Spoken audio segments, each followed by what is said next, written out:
дар мусобиқаҳои ҷумҳуриявӣ оид ба аспдавонӣ барои ҷоми пойтахт 2020 ки 22 март дар ипподроми пойтахт баргузор шуд, аспсаварон дар 70 аспи зотҳои тоҷикӣ ва англисӣ, инчунин аспҳои ахалтекин аз шаҳрҳои Душанбе, Ваҳдат, Роғун, Данғара, Рӯдакӣ, Файзобод, Фархор ва Ховалинг иштирок варзиданд.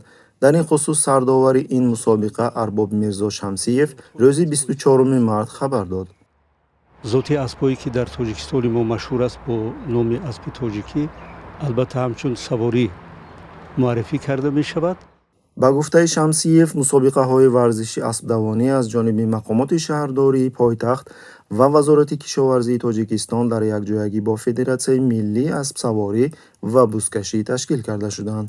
иштирокчиёни асосии мусобиқа аспҳои набираи Раис Ҷумҳур Раҳмон Анушервони Рустам буданд.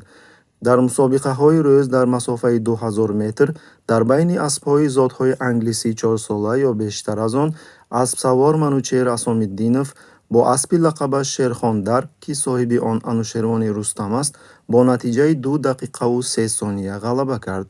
ҷойи дуюмро аспсавор Далер Сафаров бо аспи лақабаш Паймон, ки ба Анушервон Рустам тааллуқ дорад, ишғол кард.